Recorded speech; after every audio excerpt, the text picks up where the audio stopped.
Hi and welcome to the Academy of Shem and Aver. This is Rabbi David Katz, and we are in our 26th class. For anybody interested in the Gematria's sake, this is class Yud Kei Vav Kei, the name of God. Why? That's the Gematria. Yud Kei Vav Kei, Gematria 26. Just remez or hint Gematria of the day. Okay. What are we going to talk about this week? This week, 2 classes ago, we started with the concept of bringing Aver into fruition with Shem. And then where we ended off in that class was bringing us to a famous letter of the Rambam, which then we basically just read it in English, and that was that class.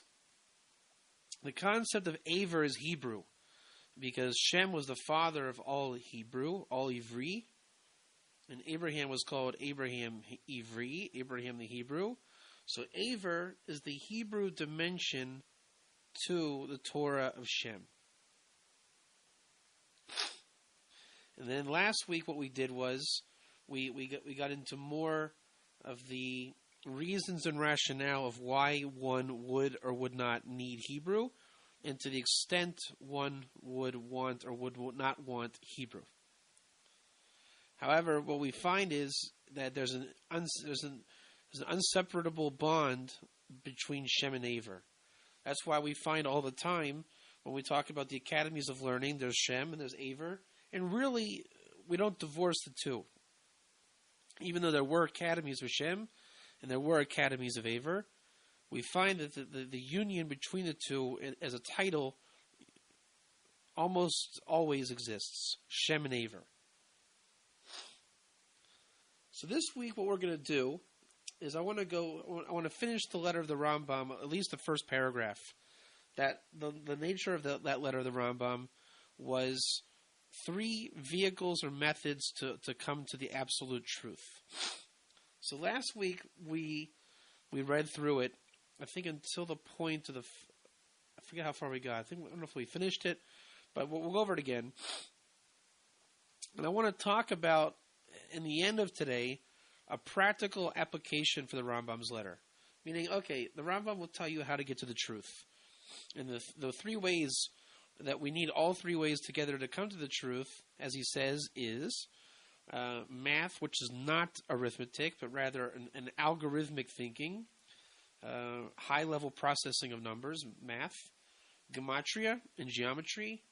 We're going to get into what geometry means in terms of the letter, and gematria is the numerical value in Hebrew letters, and a basic understanding of the gematria and geometry is with Bezalel, the craftsman of the Mishkan, the tabernacle, in the book of Exodus.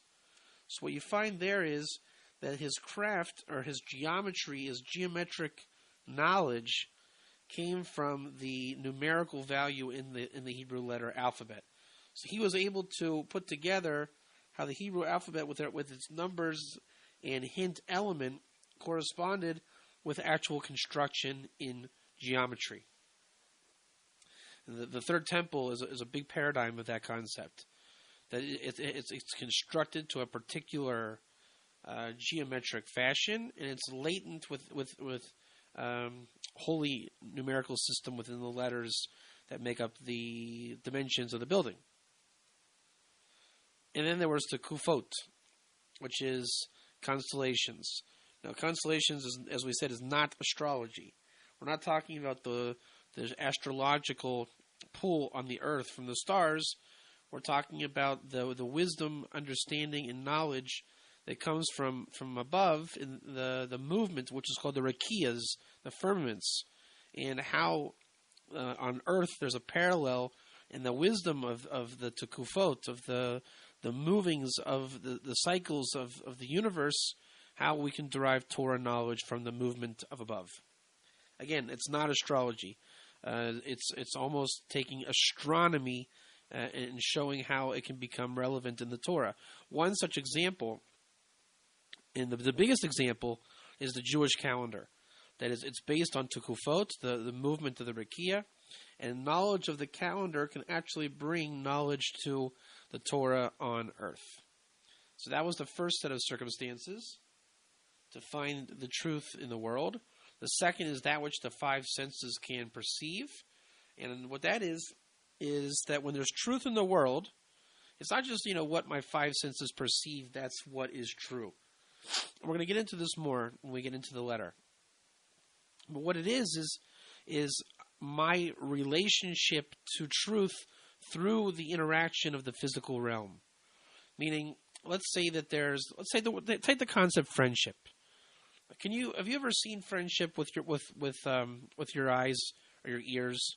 Have you ever had a nice friend, and when you finally clicked, both of you, I'm sure you reached into your pocket and you held up a sign over your head and it said friendship, right? That happens to everybody. You take out your little sign and it says friendship, and then you say, "Oh, look, my eyes perceive the word friendship," and then we read it together. We say, "Friendship, you are my friendship," and then it's audible to our ears. Okay, that doesn't happen. So therefore, we've never had a friendship come into the world where everybody holds up their friendship sign. So since that doesn't happen that way, the five senses is how we have perceived clarity of the concept of friendship as if there was a sign being held up that was the friendship sign. So you met somebody in math class, and you both had the same challenge in the test, and you both wanted to get better, so you made up a meeting in the library, and this went on for the whole semester, and then you guys became friends. And then you said, "Hey, look, it's Thursday night. I'm going to go to the Mets game. You want to go to the Mets game with me?" "Yeah, I'd love to. I have an extra ticket. You want to go?" "Yeah, let's go." Now you're sitting at the Mets game. Now you're talking about your class and life at the Mets game. Now you have engaged fully in a friendship. So there we see there's no sign being held up that says friendship. But what you are witnessing as per your five senses, that is friendship. Your eyes, your ears, everything about your senses is witnessing friendship in the physical realm. So what you've done is you've taken a completely spiritual dimension, a completely spiritual property. There's no such thing as friendship in the world. But what you've done is you've brought it down. You've brought spirituality into the vessels of physicality, and you have witnessed, you have identified, you have created, and you have emanated this concept of friendship. Take what it is to be a Noahide. There's no service of God in the world. There's no God in the world. So what you've done is you've realized, A, there is a God in the world, and B, there is a service to God, and C, there is a Torah and way to connect to God. D, there is divine knowledge. You've taken all these components, and now all of a sudden there's a Noahide. Where did that come from? This is true for a Jew, anybody. You've taken something that doesn't exist, you've brought it down, and now all of a sudden there's these people that are serving God, learning Torah. All of a sudden there's a whole something to perceive. So you brought it into the realm of the five senses. And every spiritual concept is this way. Take, I guess you could say, take hatred, even on the flip side. You become a textbook case of hatred. Now you've perceived, you say, "I hate you, get away from me, I'm going to beat you up, you stole from me," whatever it is you've done, you've brought it into the world. So everything in spirituality can be perceived by the five senses. But what we're saying is, it's not the five senses that I can't believe that Australia exists unless I go there personally to see that it exists with my eyeballs. That's a literal sense of the five senses. We're talking about spiritual concepts that come down from the perspective of the person being educated. He then can perceive the concept of spirituality in the physical realm. That's the second attribute to the Rambam's letter. And the third is the tradition that handed down from the prophets and from the righteous. Okay, that was the basic rendition of the first paragraph of the Rambam. We're going to end with that today.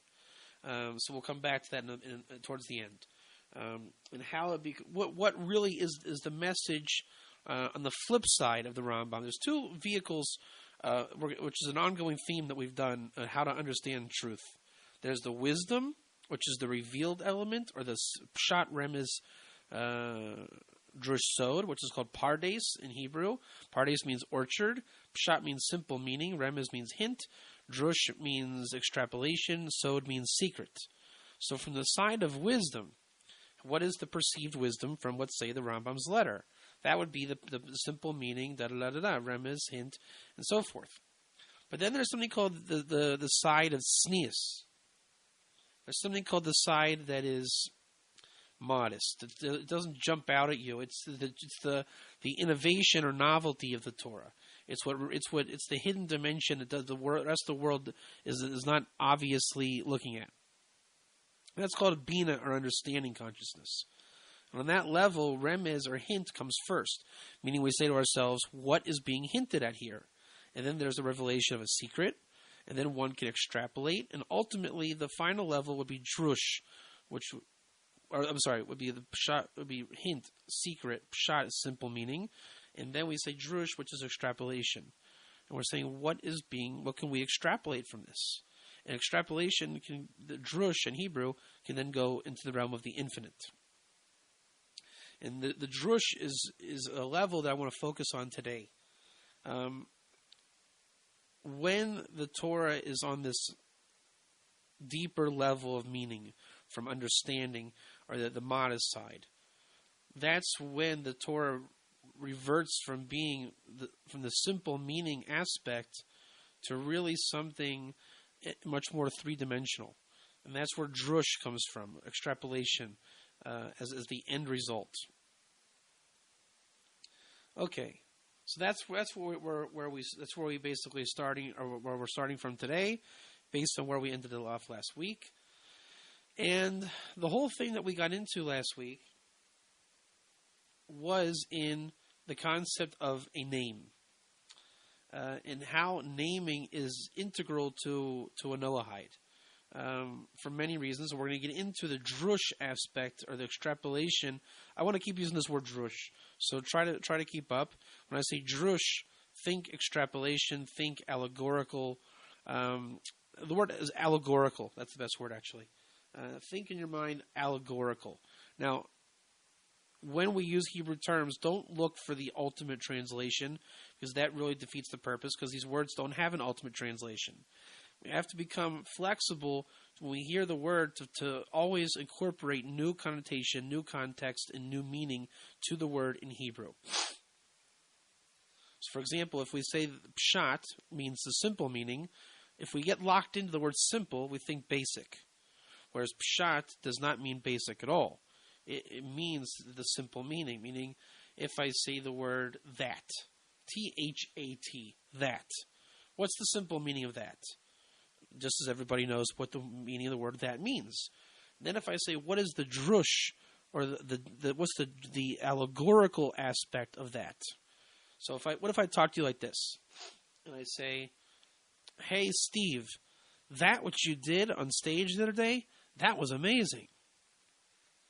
Now, here we go. That is different than if I say, hey Steve, can you hand me that orange? Which orange? This orange? Yeah, that orange. You hear the difference in the words? That orange is a general, basic, simple understanding. That. Can you hand me that orange? Which orange? That orange. With the first one we said, which is allegorical, that which you did on stage, hear how my voice changed? I say that which you did. You say, listen to the articulation, because this is how Hebrew works. You say that which you did on stage, meaning you did something so fantastic that I have to point it out to you. That act, or that what you did on stage, that act that you did on stage was phenomenal. How did you do that? How did you do that? How did you jump in the air and do a 360 spin while juggling the hula hoop? So the word that in modesty, or in an extrapolation, or allegorical, or the deeper meaning, means a superb element, or a level of greatness. How did you do that? As opposed to the simple meaning of just that, T-H-A-T, which literally means just point of distinguishing. So there you see a really simple way of explaining pshat, simple meaning, versus drush, allegorical meaning. And it's the same word. So the Torah is filled, absolutely filled, with drush as opposed to pshat. You can learn the whole Torah from the nature of pshat, simple meaning, but the entire Torah can be re-understood, relearned, so to speak, from the allegorical side. So when you find the word Shem in the Torah, it can also be Sham, there. Shin Mem is Sham. Go over there. But what happens is, look at the words, go over there, over there. In English, the words over there in Hebrew translates to Shem and Aver. Over is Aver, there is Shem. So all the time in the Torah, we can find hidden meanings when it says over or there, and those, crossing there, over there. That expression happens in Torah a lot. And then you can interpret that the hidden meaning is it's a reference to Shem and Aver. Shem is one. These are called Amrei Bina, words of understanding. So Shem is one of those words because it means there or name. And Aver is one of those words because it means crossing or over or Aver. So there's a lot of these transitional words that take us from the simple meaning to the allegorical meaning. Now that right there is really the prime reason why Hebrew is essential. Because when we're locked in the English to the word T-H-E-R-E, we never know that it's actually the word Shem or Sham. So when we start to get into the Hebrew, you'll start to look for all these little nuances. And all of a sudden it comes up in prayer, it comes up in Torah, it comes up in our lives, and you'll start to understand that to really to understand others and communicate, people speak in different languages, even if it's English or whatever other country, nationality, language you come from. The people will use these Amrei Torah, words of Torah, also termed Amrei Bina, words of understanding, differently.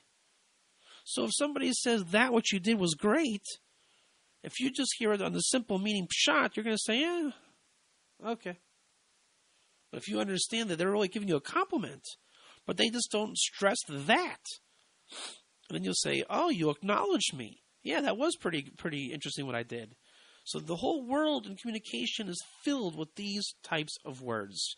And that is, I think, paramount of why Hebrew is so important and why it was chosen to express the Torah. Because it simultaneously carries the simple meaning connotation of wisdom, pshat, and it's a garment to hold the extrapolation or allegorical meaning, the drush, the final level, when we go from simple meaning to hint to allegorical to secret, and we switch it over to start looking at what is being hinted at here first to reveal the secret, then finding the real simple meaning, and then we can find the allegory behind it. The words really on this level are posing themselves as an allegorical bedrock. Okay, so that's where we got to. From the last 2 weeks, and today I want to start from that point. And then again, we're going to end with the Rambam is how we can make use of all these concepts in the fashioning of truth. Okay.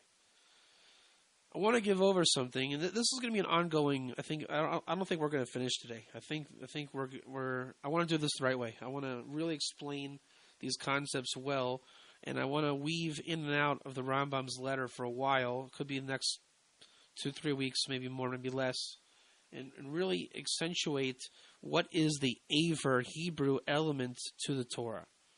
So to get away from the Rambam now for a second, and before we're weaving a lot of concepts together. So again, just stay current. Don't be afraid to do review, and to contemplate what we're going over, because there's a lot of heavy issues we're going to get into. Really, really heavy issues. So to rush through, just to pride ourselves of finishing the Rambam's letter is not what we want to do. So I want to talk about the nature of circumcision in the Torah. And I'll start off with 2 reasons why. Or at least 2 reasons why. The gematria or numerical value, which again we're looking at now the hint aspect as opposed to the simple meaning first. So if we take the simple meaning of Shem and Aver, you have two people, Shem and Aver, which basically yields nothing next. Because if you were to say, okay, simple meaning is Shem and Aver, so the hint, which comes after the simple meaning, is what? Well, they were two guys. They lived a long time ago. They taught Torah.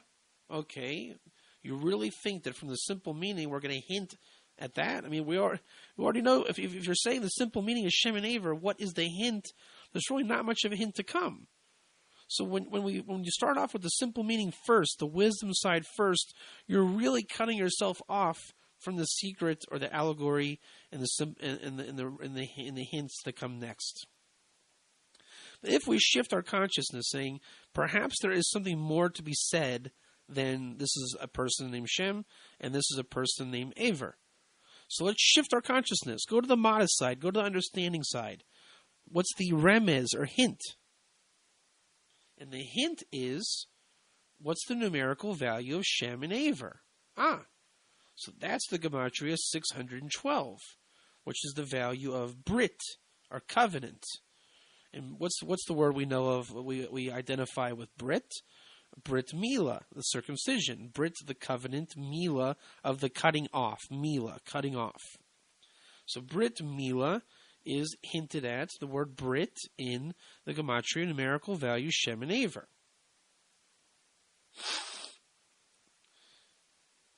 And it's interesting that the Brit in Atbesh, if you take the opposite letters, Beit, Resh, Yud, Taf, and you switch the letters, the Beit becomes a Shin, the Resh a Gimel, the Yud a Mem, and the Taf an Aleph, as every Hebrew letter in the alphabet has its equal opposite, just like Z would be for A and B would be for Y, and so forth. So what you have is then that Pardes is the opposite letters gematria value of Brit. So now we have Shem and Aver, the gematria is Brit. The secret is that there is a Brit within Shem and Aver. Thus the simple meaning that we arrive to now is, what's the simple meaning? Is when we understand what is in fact the Brit spoken of through the levels of Pardes or orchard, or the system to arrive to a hint, secret, simple meaning, or allegorical meaning. What is the simple meaning within Shem and Aver on these deeper terms? And that's what we're going to drush or make an allegory of, that you can really speak of endlessly on the level of drush. So Shem and Aver have this level of Brit, which we know from the gematria, and the allegorical meaning is Mila, circumcision. But we're taking the word circumcision, which is the pshat, the simple meaning, and switching it through the process of hint, secret, simple, allegorical. Mila in the Hebrew actually corresponds not only to cutting off, but Mila is to speak, or a word. So now we have a totally different understanding. Now we're saying that in Shem and Aver is a concept of Brit Mila, the circumcision of cutting off, or the covenant of cutting, no longer becomes that, but becomes a covenant of speaking. Now we're starting to get into the deeper side of Torah. In Shem and Aver, then we say, well, if Shem and Aver are not people, but the word Shem means something and Aver means something, what does it mean? Now we're ready for the wisdom to come out. Now we're ready for the simple meaning. Shem means name, Aver means Hebrew. Shem and Aver means Hebrew name. And that's the secret of circumcision. Now we go back to the original basic, simple meaning of circumcision. And what we find is that in the circumcision ceremony in the Torah, it's the process of which a person receives his name. The naming actually exists in the circumcision. Now, how does that work? The Torah has a level of spirituality in this world. And there's things that happen in Torah reality that the spirituality and the physicality actually meet together.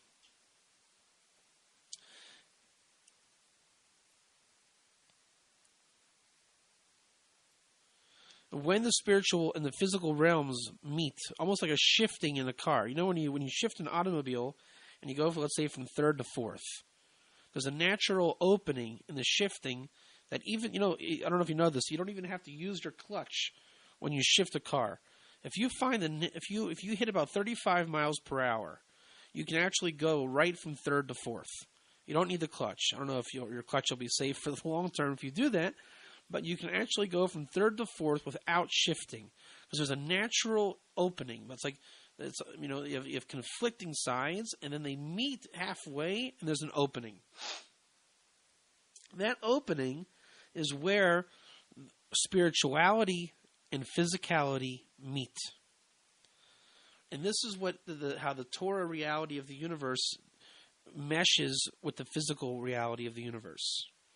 So, for example, Shabbat, Sabbath, for the Jewish people. When sundown Friday night hits, there's a spiritual and a physical opening that when you bring in the Sabbath or Shabbos through Kiddush or the ceremony of wine, you're harnessing, you're catching or fishing onto the spirituality of the world, and you're bringing it into the physical.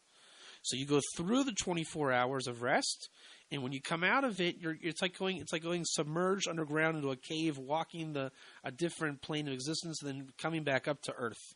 So what you've done is you've stayed on earth, but you've harnessed a spirituality. So the Torah is filled with these concepts, and the circumcision is the spiritual moment that the name becomes invested into the person. And that's when there's wine and the simple meaning of cutting and the covenant come together in the circumcision.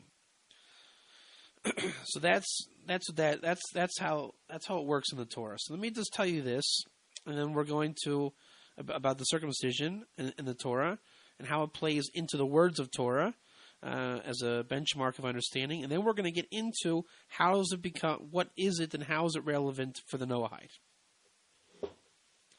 So take the word in the Torah in Parsha Shmini, the Torah portion of Shmini, and we find that it says on the 8th day you will circumcise the flesh and its organ.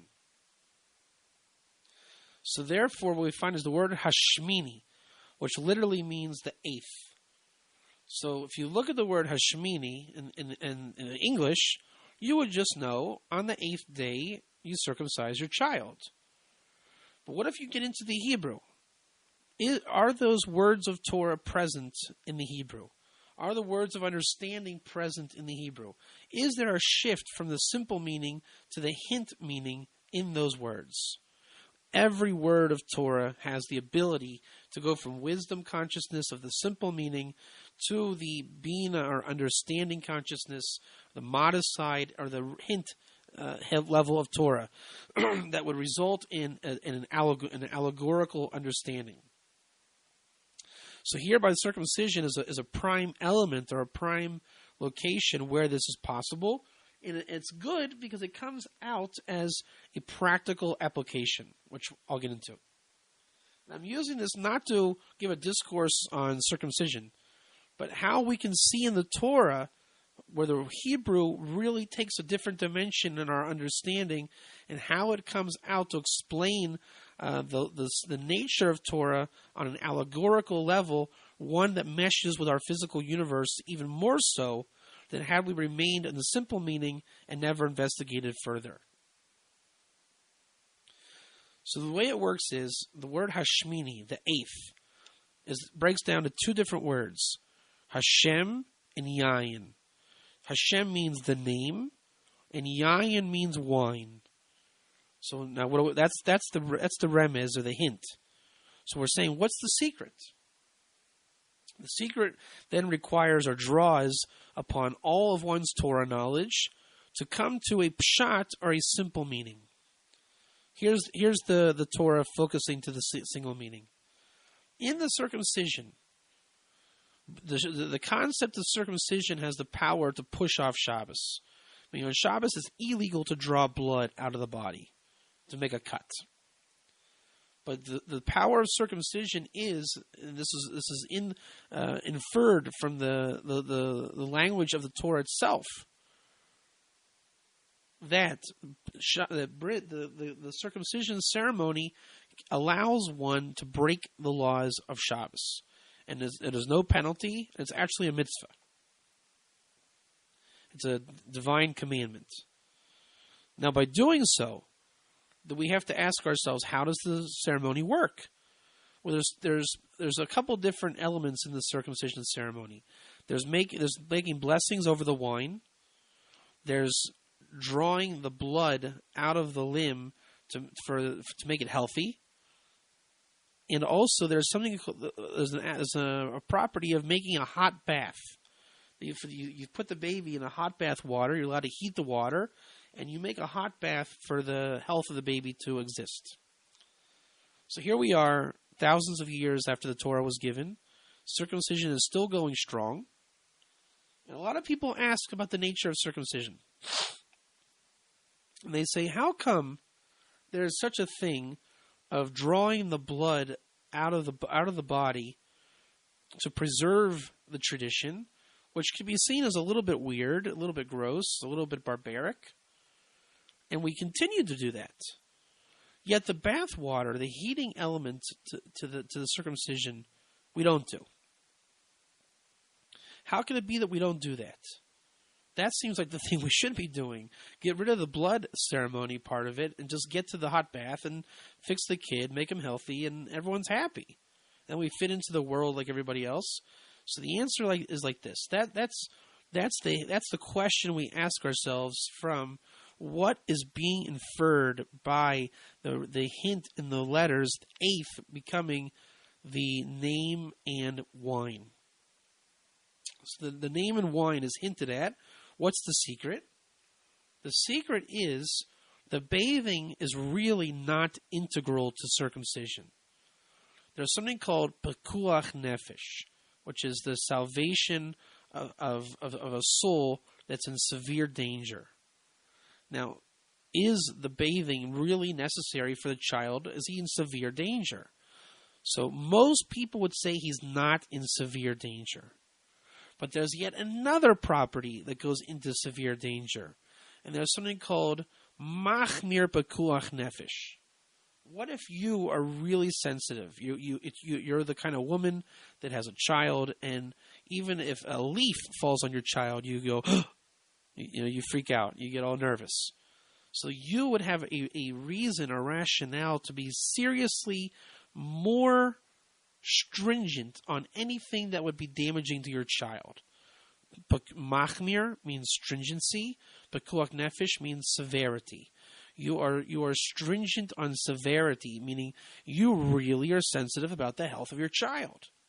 So for you, madam, I have the right to cook hot water on the Sabbath, put the child in the warm, very hot water, and after the ceremony, he will be healed. Or it will be aiding in the healing. That's if you're serious about it. So what do we say? That if you want to break Shabbos that way, you can do it. But what if you really don't want to go that far? So the fact that the bris, the circumcision, pushes off Shabbos, we ask ourselves, to what extent can it be pushed off? To the extent of, if you really are serious, you can cook hot water. But it's not essentially part of the ceremony, meaning if you don't do the bath, you don't have to. It's a bonus. It's a benefit if you want to do it. But the drawing of the blood, that is something that's integral to the ceremony. Why?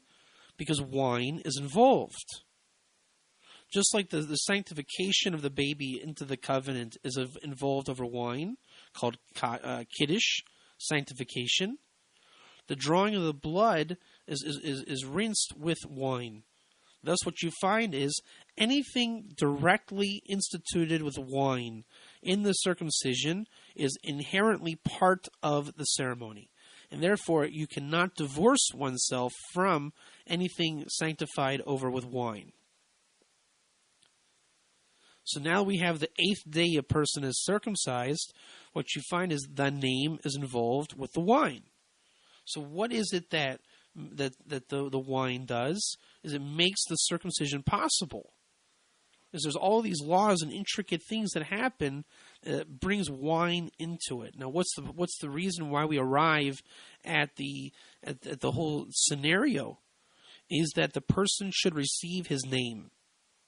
It's a in-depth and elaborate methodology that one should receive his name. So the circumcision ceremony is the vessel, or the vessel which allows an emanation to take place, which is called the naming ceremony of the child. And that's the allegorical application. What you've done is you've taken the hint, which is the two words formed from the word eighth, the name and the wine. The secret is finding out what is the secret. The secret is the name and the wine go together. What's the simple meaning? The simple meaning is what is really the circumcision ceremony as per the Torah's dictation.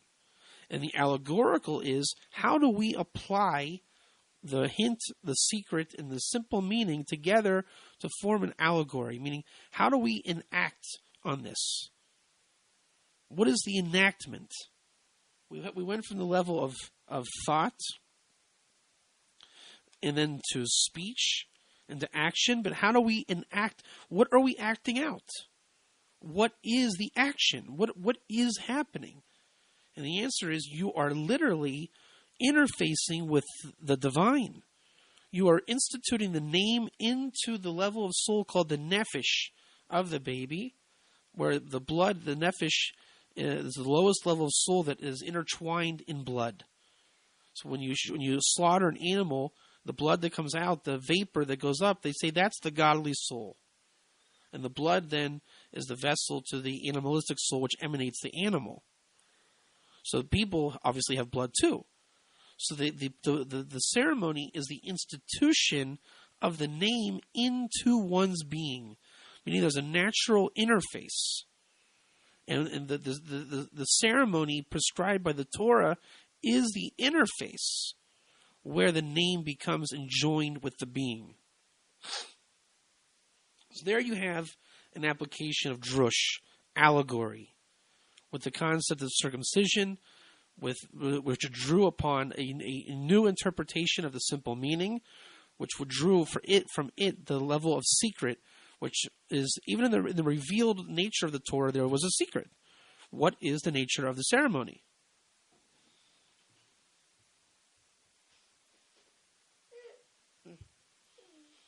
And from the secret part of the ceremony, then where we started from was the remez or hint, which is the numerical value, which, as we said, was not the numerical value, but the words hinted at in the eighth, which is the name and the wine.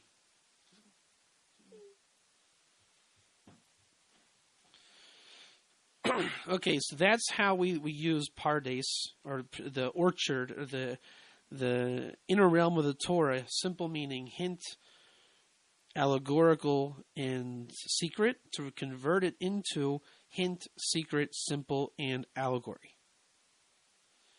With that said, now we're going to go and talk about, let's convert the concept of circumcision, or Brit, covenant, and Milah, cutting off, Brit Milah, covenant of cutting, let's say, into something different. Let's talk about it in terms of Shem and Aver on the modest side, Shem and Aver on the words of Torah side, Shem and Aver on the understanding of Torah.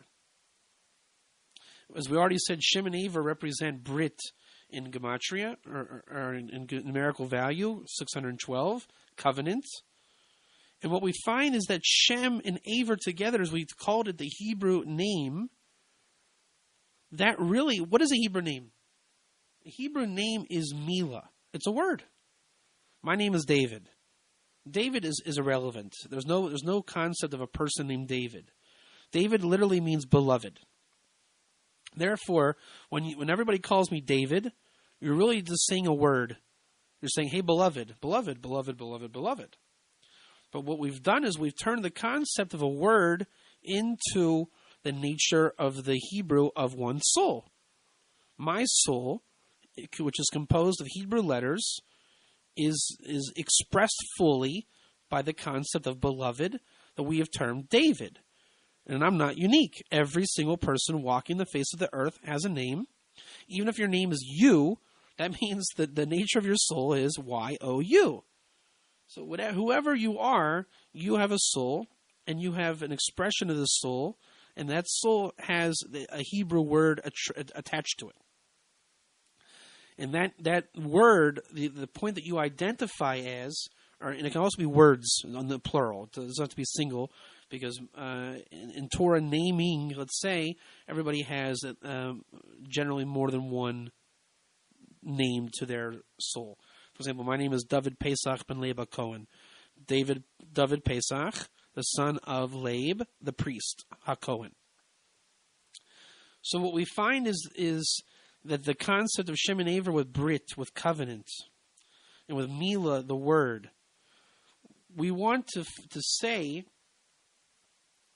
how does Brit Mila, what is a Brit Mila for a Noahide who has no such commandment of the 7 laws?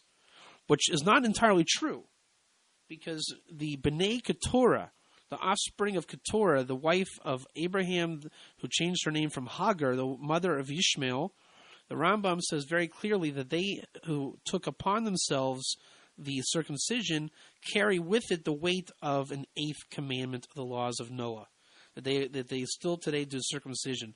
So there is an aspect in the Noahide to have a circumcision literally, as Ishmael does, and conceptually, in the nature of Shem and Aver Brit, Shem and Aver Mila, meaning Shem and Aver Gematria covenant, Shem and Aver, the concept of a word in Hebrew.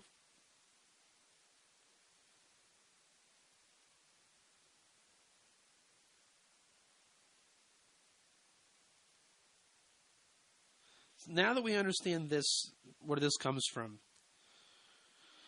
when one takes upon a name, what is he really doing? It's the nature of expressing the soul. The soul is called neshama. There's 5 levels to the soul, but generally expressed in 3 levels: the nefesh, the ruach, the neshama. The nefesh, which is the lowest level, which is directly relating to the body. The ruach is the general spirit projected from the body. And the neshama is the level really that goes and allows us to connect to God.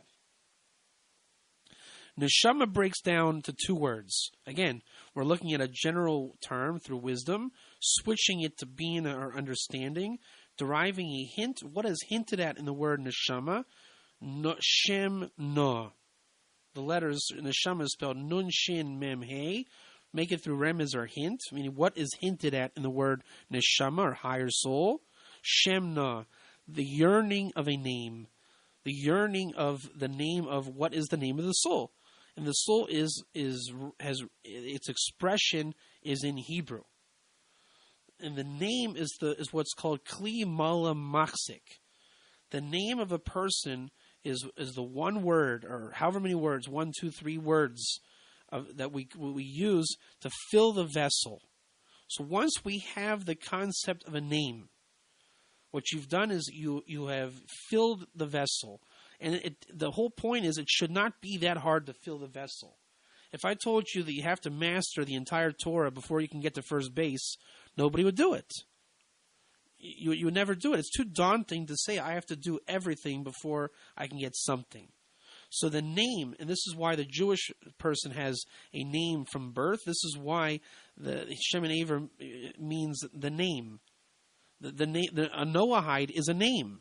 Just the concept of being a Noahide, to identify as a Noahide, it's a name, it's a property, it's an identification.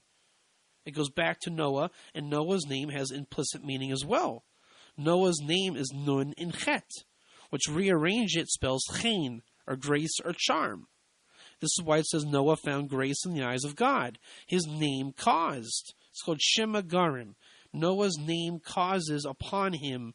Thus, the fact that he was named Noah with Nun and Chet shows that the reverse to his name, Chet and Nun, was his essence. Take the letters Chet and Nun again, it spells Chochmas Nister, the hidden wisdom. So Noah is this grace, charm, hidden wisdom of God. Thus, a Noahide is really saying, I am of Noah. That's the name of a Noahide. I go back to Noah.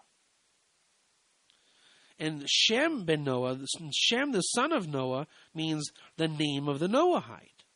And then if you take Aver, Shem, and Noah, you say the Hebrew name of the Noahide. Thus you see there's an unfolding pattern here that there's a concept of a name to a Noahide. Either there's levels of distinction to be called a Noahide, a name of Noahide, a Hebrew name of Noahide, and it goes on and on and on to the point of the vessel becomes filled to one's liking. Once the vessel is filled to one's liking, then there's something called Brit Milah. Then what he has the covenant of a word. That covenant means the interface to God. That's what a covenant is. So we talked about the spiritual and the physical being a covenant. Here we have the covenant. So the amazing thing we find is that in the mitzvah or commandment of circumcision on the 8th day, what the Noahide has the ability to do is take the Torah and flip it. From the simple meaning, simply cut the flesh of an 8-day-old child. But when we go from the hint first to the secret to the simple meaning to the allegorical, the Noahide has the ability to guard all the commandments of the Torah in a completely novel and innovating way. The way he guards the Torah is he actually has the ability to emanate and to allegorize the nature of circumcision, Brit Milah. And it only works when you take it into the Hebrew. He has the ability to make an allegory, an emanation of the words in Hebrew, Brit Milah, which is no longer termed circumcision. That's an English word. We take it on the deeper level, the modest side of the Torah. It's not obvious, and we say, what in fact is Brit Milah? Then we find the gematria, the numerical value goes back to Shem and Aver. Milah means word. The covenant, which equates to the numerical value of Pardes, which is orchard, which is the initial letters, simple, secret, allegorical extrapolation, and secrets of Torah, and the hints of Torah. So what we see is that there's the wisdom, obvious side of keeping the commandments, and then there's the preserved side of keeping commandments. Take the word shomer, guarding the mitzvah, the guarding. We say, are you shomer mitzvahs? Do you keep the mitzvahs? Do you keep the commandments? That generally means, do you perform 613 commandments? Or if I say, 7 laws of Noah, do you keep or guard the 7 laws of Noah? Are you shomer shevas mitzvahs b'nei Noach? Do you guard the 7 laws? Do you perform daily 7 laws? But there's another meaning to the word shomer. Again, go into the Hebrew. And the word shomer means to keep. And there's a way of keeping or preserving something. When you have a tradition that you keep or preserve, the method of preservation through allegory is really the way of instituting it in the flesh. That's what the circumcision is coming to do. It's marking in the flesh that which happened with the wine and the name and the interface. There's a natural allegory in the flesh that happened. That's why circumcision is called a covenant. It should be a sign in the flesh. Noah received the covenant as well. There should be a sign in the world will never be destroyed through the rainbow. So all the time in Torah, there is the simple meaning, and there's at the same time the allegorical. So if the Noahide has a connection to circumcision through Yishmael, there we see that there is an aspect of circumcision. It's not foreign. And Shem is the one who gave circumcision to Abraham. So there's a very close connection to circumcision in general, to the Noahide with the Jews together, as Shem was the one that circumcised Abraham. What you find then is that Jethro, when he converted, whatever, if you say he converted to Judaism, or on the deeper side, a conversion to God, he received 4 things. He received a mikvah, ritual bath, an offering. He received a circumcision and a name change. And we can look deeper and find that with Jethro, all of them really come together with this Hebrew name Shem and Aver. How does it work? The word Jethro means Yisera, extra. On Shabbat, we receive a neshama Yisera, an extra soul. So it's a concept, and on Shabbat, an extra soul accompanies one to reap spiritual benefit and to help the body on Shabbos.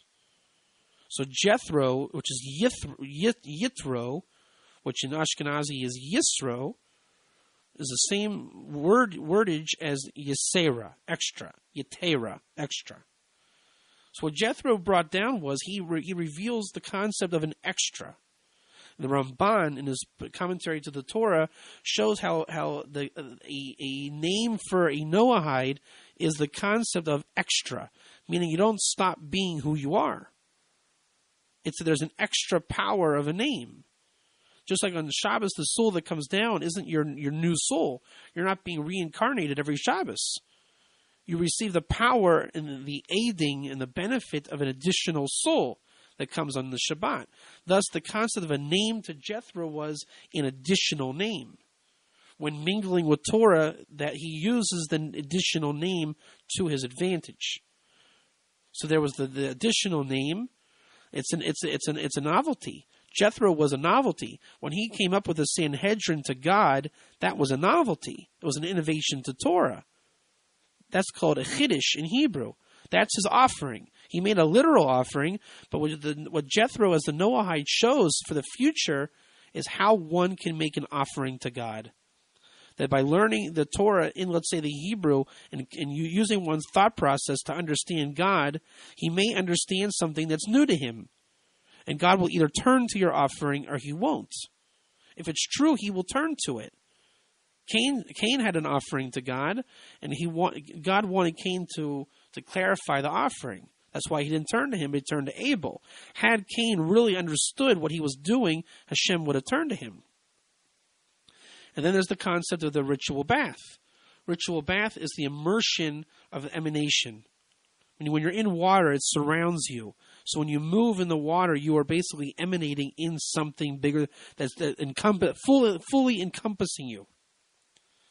So all those things together is what allowed the conversion to God of Jethro, to the point that he was called a Ger Tzedek, a righteous conversion, which is the same. One second, Ruth. 1 second. Okay, Ani Oved. That was Reuven here. So when we have the gematria or numerical value of Ger Tzedek, 397 is the same gematria or value, Ish Elokim, a man of God. It's also the same gematria or value we see in the Torah with Shem, the father of all the offspring of Aver. So there's the offspring of Aver, or the offspring of Hebrew, man of God, in righteous conversion. Okay, and we're going to stop. We're going to stop there for today. Okay, we're going to stop there for today, as we have a guest in the class, and where we've come to is the understanding of the allegorical nature of the Torah, which is directly implicit of Shem and Aver. So we can say Shem is a person, Aver is a person, or you switch and you say Shem in Torah terms means there, and Aver means crossing. Therefore, we no longer call them Shem and Aver. As people, we say there is a crossing. And then once you understand there's an alternative meaning, then we can say Shem and Aver is Hebrew name. And what we've come is we've gone from the right side of wisdom all the way to the left side of understanding. The obvious side of the Torah is no longer obvious. As when we go to the left side, the allegorical side, we find that we can make an allegory from the Torah. And the allegories we saw in the circumcision, not only is it allegorical, but it really reflects the original simple meaning, but in a much deeper way than we had originally thought. If we would have just stopped and said the circumcision on the 8th day, we never would have understood. We never would have understood the different levels.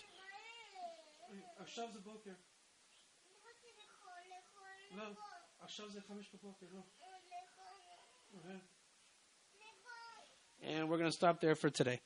So next time we'll go into more of the Rambam's letter and how it is relevant to what we're talking about with the concept of name and allegory in the Torah of Shem and Aver, how a Hebrew name is an allegorical Brit Milah circumcision of the, no longer circumcision, but a covenant, a covenant of words. And the Torah of Shem and Aver is one coming to the covenant of the Hebrew of the Torah. And the name is the most basic expression of a covenant of words. And from that we get the nature of our soul, which is the divine interface to spirituality, so that one, when he is in the world as an emanation, he receives revelation of God in the Torah that he is a part of.